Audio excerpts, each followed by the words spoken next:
Inter model set 2023 political science का यहाँ पर हम लोग लघु उत्तरीय प्रश्न देखते हैं। लघु उत्तरीय प्रश्न आपको 30 दिए रहेंगे, जिसमें कि 15 ही बनाना है। प्रत्येक प्रश्न का अंक 2 रहता है और इसका जवाब आपको 40 शब्द, 50 शब्द, 60 शब्द तक देना है। कम से कम 40, अधिकतम 60। और 3 लाइन 4 लाइन में 5 लाइन में जिसका जवाब दे सकते हैं। यहाँ पर अगर हम पहला प्रश्न देखें तो है कि शीत युद्ध से आप क्या समझते हैं। तो इसका जवाब समझ लें कि शीत युद्ध विचारधारा की लड़ाई है।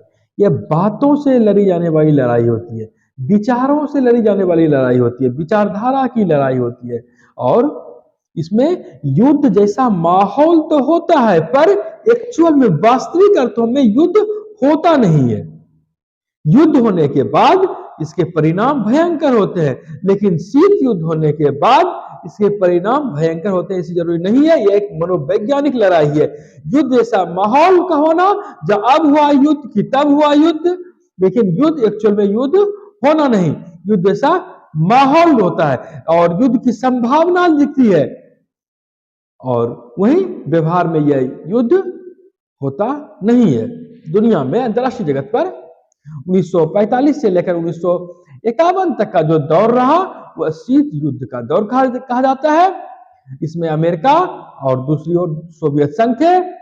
एक की अगुवाई अमेरिका कर रहा था, दूसरी की अगुवाई सोवियत संघ कर रहा था। दोनों के बीच लगभग 45 वर्षों तक शीत युद्ध जैसा माहौल बना रहा। शेष दुनिया इसको देखती रही, उससे डरती रही और एक कौतूहल बना रहा कि युद्ध कहीं हो न जाए। दूसरा प्रश्न है, प्रश्न काल क्या है। तो यह समझ लें कि प्रश्न काल संसद से संबंधित है, संसद के बैठक से संबंधित है। और संसद के बैठक में जो पहला घंटा होता है 11 बजे से 12 बजे तक का समय, वही प्रश्न काल होता है। उसके अंतर्गत उस अवधि में संसद के सदस्य प्रशासन और सरकार के क्रियाकलाप से संबंधित प्रश्न पूछ सकते हैं। और इसका समय होता है 11 बजे से 12 बजे तक। और यह भी समझ लें कि संसद के सदस्य मंत्रियों से सवाल पूछते हैं, सरकार के कामकाज से संबंधित सवाल पूछते हैं। और यह प्रश्नकाल 11 से 12 बजे तक होता है। इसके बाद शुरू होता है 12 से 1 बजे तक शून्यकाल। ये संसदीय कार्यक्रम की एक गतिविधि है और इस हिसाब से वहां कार्यक्रम होते हैं, गतिविधि होती है। अब प्रश्न संख्या 3 देखें, समानता को परिभाषित करें। तो समानता को समझ लें, जब बिना किसी भेदभाव के समाज के सभी सदस्यों के, समाज के सभी लोगों के प्रति एक साथ व्यवहार किया जाए तो यह समानता होगी। प्राकृतिक दृष्टि से सबों को समान समझते हुए कानूनी दृष्टि से सबों के साथ समान बर्ताव करना ही समानता है। प्रश्न संख्या 4 देखें, सामाजिक न्याय क्या है। तो सामाजिक न्याय से आशय हम वैसी परिस्थितियों से लगाते हैं जिसमें समाज में हर प्रकार की विषमताएं समाप्त हो जाए, चाहे वह सामाजिक रहे, आर्थिक रहे, राजनीतिक रहे, किसी प्रकार की विषमता न रहे, वही हुआ सामाजिक न्याय। जिसको जितना मिलना चाहिए वो उसका हक मिले। समाज के सभी सदस्यों के विकास के लिए समावेशी कार्यक्रम बनाया जाए, चाहे वह दलित हो या मजदूर हो या महिला हो या बच्चा हो, सबों को साथ लेकर कार्यक्रम बनाया जाए और किसी प्रकार का भेदभाव सामाजिक स्तर पर नहीं हो। विकलन के स्तर पर जिसको जो मिलना चाहिए वह उसका न्याय उसे प्रदान किया जाए। अगला प्रश्न देखते हैं, दल बदल का क्या अर्थ है। तो दल बदल राजीव गांधी के कार्यकाल में आया था और 52वां संविधान संशोधन करके 1985 में दल बदल विरोधी अधिनियम लाया गया था और यह कानून का रूप लिया था।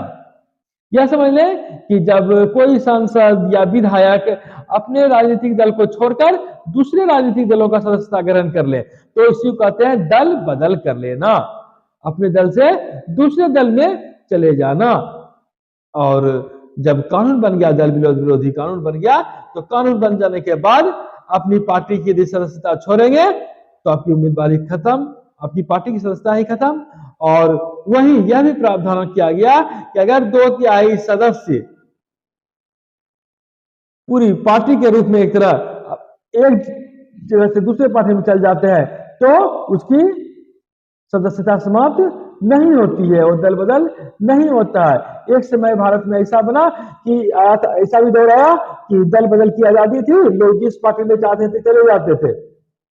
और कभी कभी होता था क्या, इससे सौदेबाजी होता था, हम अपने पार्टी में आते हैं, इतना पैसा दो, ये चीज करो, वो चीज करो।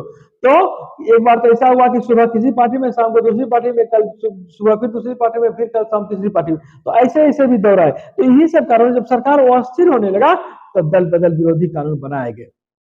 और दल बदल कानून बनाने के बाद लोग पार्टी नहीं बदल सकते, आसानी से नहीं बदल सकते। पूरी पार्टी ही 2/3 बहुमत यदि चाहे तो ही बदला जा सकता है। पंचशील क्या है? पंचशील, तो पंचशील एक शील सिद्धांत, एक नैतिक सिद्धांत है, एक शुद्ध सिद्धांत है। और भारत और चीन के बीच की बात है ये।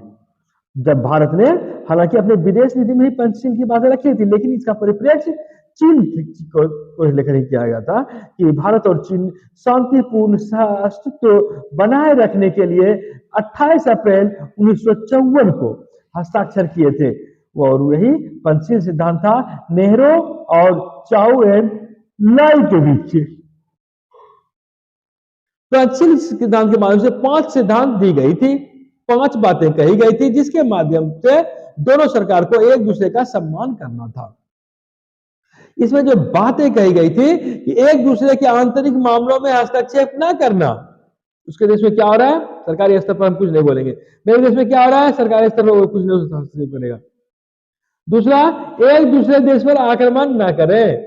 तीसरा, शांतिपूर्ण सहअस्तित्व की नीति का पालन करना। चौथा, परस्पर सहयोग एवं लाभ को बढ़ावा देना। और पांचवा, अन्य देशों की क्षेत्रीय अखंडता और प्रभुसत्ता को भी सम्मान प्रदान करना। तो ये सारी बातें पंचशील सिद्धांत के अंतर्गत आती है। प्रश्न संख्या 7 है कि गठबंधन सरकार किसे कहते हैं?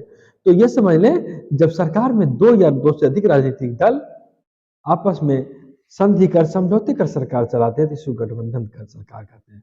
और यह भी समझ लें कि जब सरकार चलाने के लिए आवश्यक बहुमत लाने के लिए 2 या 2 से अधिक राजनीतिक दल गठबंधन करते हैं, आपस में समझौता करते हैं, संधि करते हैं, और यही गठबंधन सरकार कहलाता है।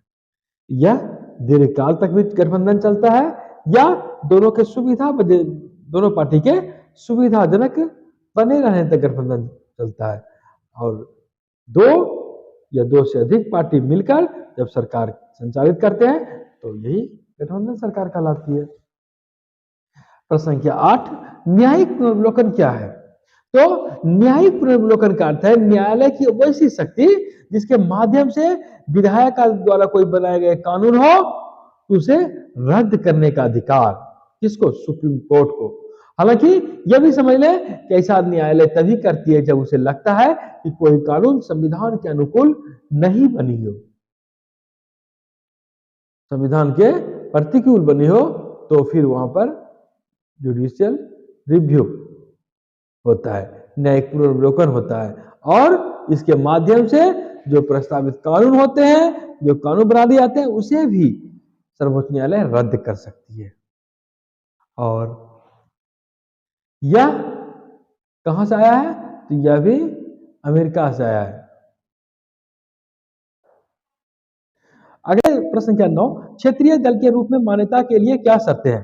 कई एक शर्तें हैं, जिसमें 2 शर्तें आप समझ लीजिए कि यदि विधानसभा चुनाव में कहीं किसी राज्य में क्षेत्रीय दल, राज्य में ही होगा, क्षेत्रीय दल किसी विधानसभा चुनाव में वो अपने राज्य में कुल वैध मतों का कम से कम 6% मत प्राप्त कर लिया हो, जितना अभी मत पड़ता है तो वैध मत जो होता है उसका 6% यदि प्राप्त कर लिया हो और इसके साथ साथ 2 सीटें जीत ली हो तो उसे क्षेत्रीय दल के रूप में मान्यता प्रदान कर दी जाती है।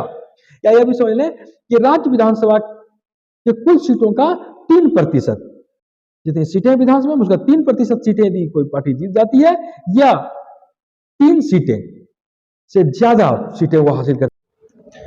पर्यावरण संरक्षण के लिए अगला प्रश्न देखें, प्रश्न संख्या 10 है। पर्यावरण संरक्षण के लिए किन 2 उपायों का वर्णन करें, किन 2 उपायों को लिखें। तो पहला उपाय आप ये कह सकते हैं कि वृक्षारोपण लगाया जाए, वृक्षारोपण के कार्यक्रम में सहयोग किया जाए।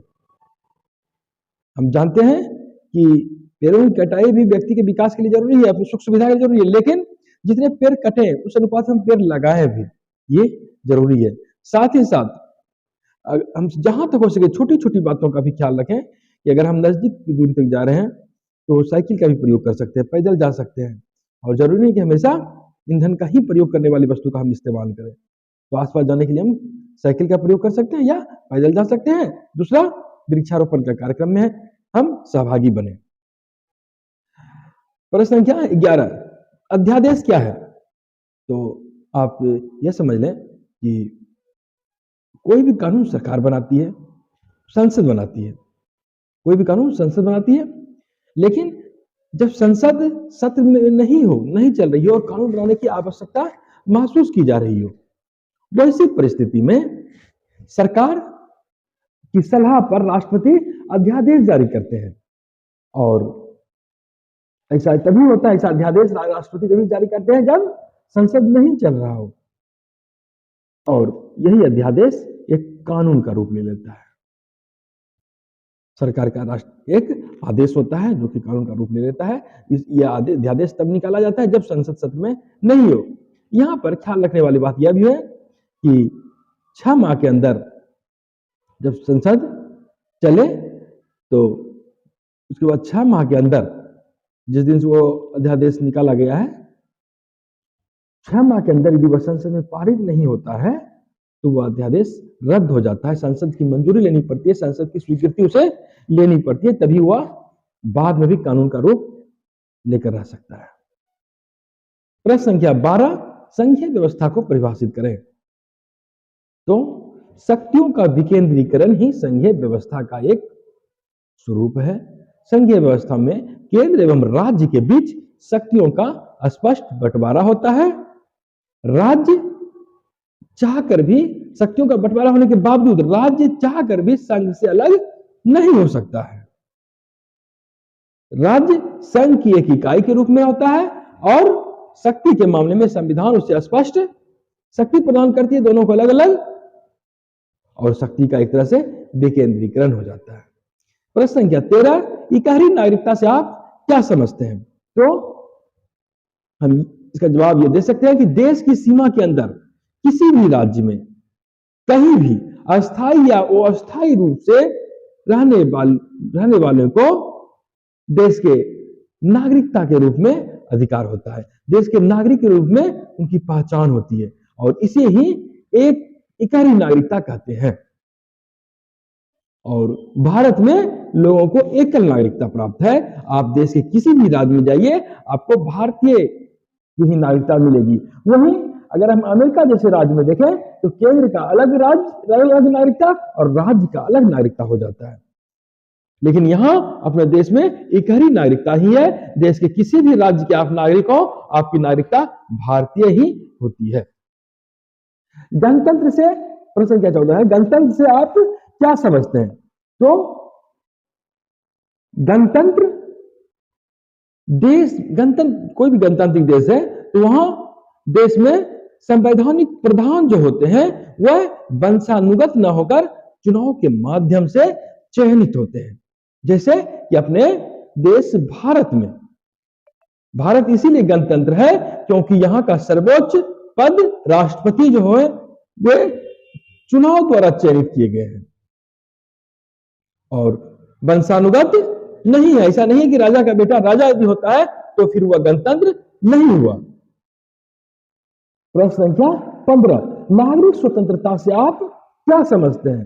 तो किसी भी नागरिकों को अपने सर्वांगीण विकास के लिए अवसर प्रदान करना अवसर मिलना ही नागरिक स्वतंत्रता कहलाता है। इसके अंतर्गत वो अपना सर्वांगीण विकास करता है। यह एक राजनीतिक पहलू के रूप में देखा जाता है। इसके अंतर्गत अभिव्यक्ति की स्वतंत्रता होती है, प्रतिवाद करने एवं असहमति प्रकट करने की आजादी, स्वतंत्र एवं निष्पक्ष जांच का अधिकार, संवैधानिक उपचारों का अधिकार, ये सारी बातें नागरिक स्वतंत्रता के अंतर्गत आता है। प्रश्न संख्या 16, न्यायिक सक्रियता की किन्हीं दो विशेषताओं का वर्णन करें। प्रश्न संख्या 16, न्यायिक सक्रियतावाद की दो विशेषताओं को वर्णन करें। तो इसमें पहला विशेषता आप ये लिख सकते हैं, समाज में न्याय को बढ़ावा देने के लिए, लोगों के अधिकारों के संरक्षण के लिए जब न्यायालय सक्रिय भूमिका में आती है, सक्रिय भूमिका दर्शाती है, तो यह न्यायिक सक्रियता कहलाती है। दूसरा, जनहित में सामाजिक कल्याण से जुड़े मामले में जब न्यायालय हस्तक्षेप करती है, स्वतः संज्ञान लेती है, तो यह न्यायिक सक्रियता कहलाता है। और न्यायिक सक्रियता की स्थिति तब उत्पन्न होती है जब कार्यपालिका और विधायिका कहीं न कहीं अपने भूमिका में पिछड़ने लगते हैं। प्रश्न संख्या 17, सांप्रदायिकता क्या है? तो इसका जवाब आप ये लिख सकते हैं कि अपने मत मान्यता, अपनी विचारधारा का वह स्तर जब स्वयं का ही मत अच्छा लगने लगे और स्वयं का मत अच्छा लगने के साथ साथ दूसरे का मत खराब लगने लगे और दूसरे के मत के प्रति वैमनस्यता का भाव उत्पन्न हो जाए, और ऐसी प्रवृत्ति अगर उत्पन्न होने लगती है तो यही सांप्रदायिकता कहलाती है। राजनीतिक रूप से सांप्रदायिकता को लेकर एक दूसरे पर आरोप प्रत्यारोप का सिलसिला चलते रहता है, और इसका राजनीतिक रूप से जब हम अनुचित लाभ लेने की प्रवृत्ति अपनाते हैं तो फिर यही सांप्रदायिकता हो जाती है। और हम देखते हैं कि सांप्रदायिकता की भावना के कारण कई देश में कई बार दंगे जैसी स्थिति भी उत्पन्न हुई है। प्रश्न संख्या 18, श्वेत क्रांति क्या है? श्वेत क्रांति से आप जानते हैं कि यह दूध से संबंधित है, दूध के उत्पादन में वृद्धि से संबंधित है। लोगों की जनसंख्या बढ़ रही थी, लोगों की बढ़ती जनसंख्या के मद्देनजर दुग्ध का उत्पादन बढ़ाना ही श्वेत क्रांति है, और इस श्वेत क्रांति के अंतर्गत डेयरी उद्योग को बढ़ावा दिया गया, पशुधन में वृद्धि करने के लिए सरकारी सहायता देने का प्रावधान किया गया, और भारत में इसकी शुरुआत 13 जनवरी 1970 को हुई। आप अभी भी देखते होंगे कि पशु के लिए सरकार लोन देती है, माफी करती है, पशु का शेड बनाने के लिए सरकार पैसे देती है। तो कहीं न कहीं इसका उद्देश्य यह है कि दुग्ध उत्पादन में वृद्धि हो और लोग इसका लाभ लें। बंदी प्रत्यक्षीकरण क्या है? तो बंदी प्रत्यक्षीकरण हैबियस कॉर्पस पुलिस की मनमानी के विरुद्ध आम लोगों को अपनी अधिकार का सुरक्षा का अधिकार देता है। बंदी प्रत्यक्षीकरण पुलिस की मनमानी के विरुद्ध आम लोगों को अपनी सुरक्षा का अधिकार देता है। इसके अंतर्गत पुलिस किसी को मनमानी तरीके से गिरफ्तार नहीं कर सकता है, और यदि गिरफ्तार भी करती है तो उसे कारण बताना पड़ता है, अन्यथा आप बंदी प्रत्यक्षीकरण के तहत आप उससे मांग कर सकते हैं कि आपने मुझे क्यों पकड़ा। नाटो का पूरा नाम लिखें। प्रश्न संख्या 20 है, तो NATO North Atlantic Treaty Organisation. आप जानते हैं कि अमेरिका के नेतृत्व में नाटो संगठन बना था 1949 में, और आज भी यह संगठन कार्यरत है। एन से होता है नॉर्थ, ए से अटलांटिक, टी से ट्रीटी, ओ से Organisation. NATO North Atlantic Treaty Organisation. प्रत्यक्ष प्रजातंत्र क्या है? जनता जब अपने प्रतिनिधि को सीधे चुनती है, उन दोनों के मध्य कोई तीसरा वस्तु नहीं होता, कोई तीसरा आदमी नहीं होता है। जनता अपने प्रतिनिधि को जब सीधे चुनती है तो उसे ही प्रत्यक्ष प्रजातंत्र कहते हैं, आमने सामने। और प्रत्यक्ष प्रजातंत्र छोटे सामुदायिक स्तर पर ही संभव है, और ये भी कह सकते हैं जब मतदाता अधिक होगी तो फिर प्रत्यक्ष प्रजातंत्र व्यवहारिक नहीं हो पाता है। और प्रत्यक्ष प्रजातंत्र का दुनिया में उदाहरण स्विट्जरलैंड है।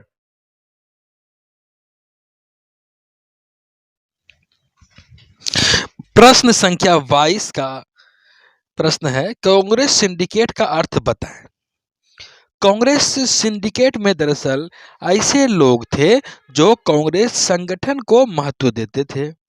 इसमें मुख्य रूप से मद्रास के कामराज, बंबई के एस.के. पाटिल, मैसूर के निजलिंगप्पा, पश्चिम बंगाल के अतुल्य घोष आदि लोग थे और ये लोग संगठन पर दबदबा रखते थे।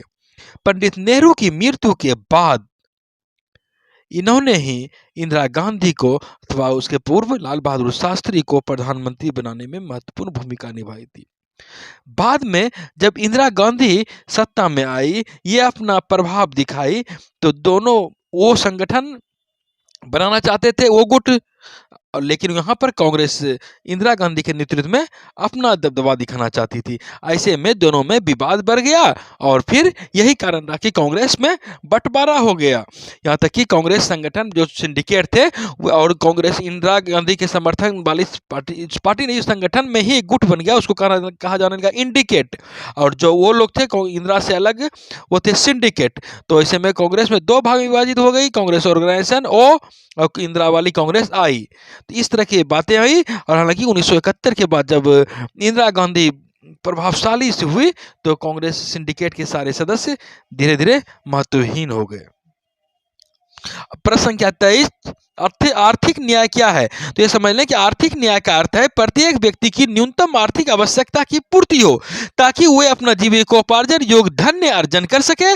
साथ ही साथ समाज में अमीरी गरीबी की खाई का कम होना ही आर्थिक न्याय कहलाता है। प्रश्न संख्या 24 है, निशस्त्रीकरण क्या है?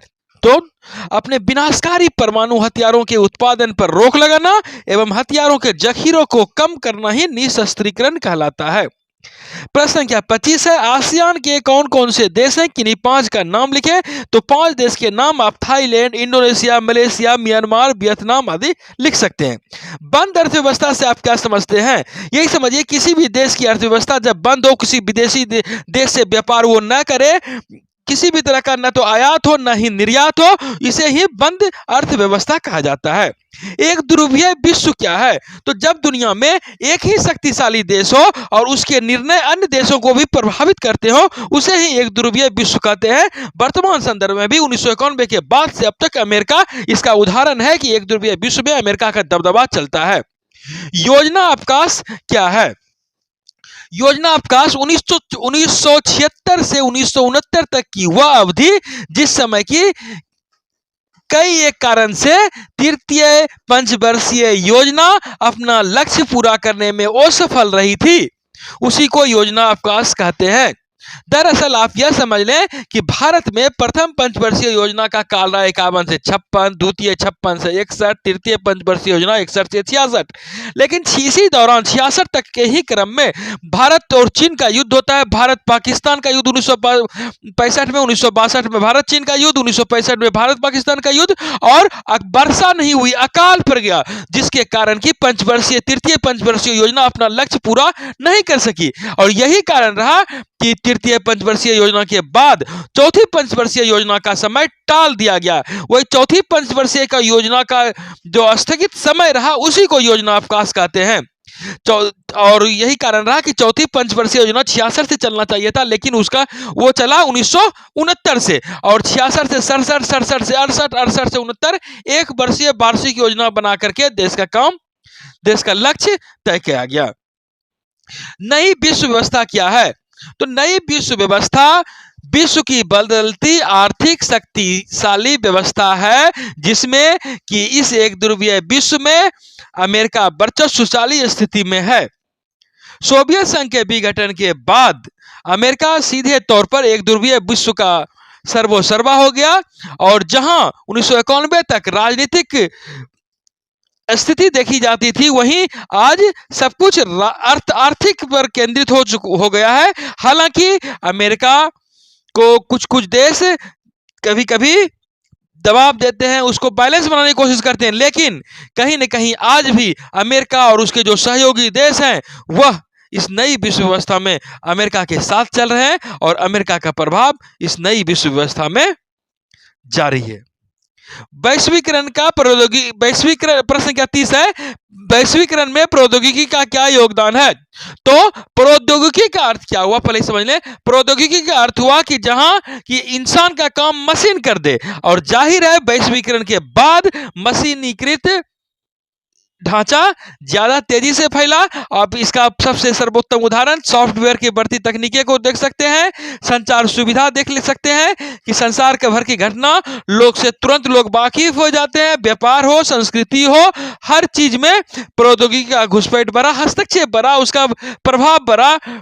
और वैश्वीकरण में इस प्रौद्योगिकी ने एक बृहत भूमिका, प्रभावकारी भूमिका निभाई और पूरी दुनिया को एक लघु स्वरूप प्रदान कर दिया है।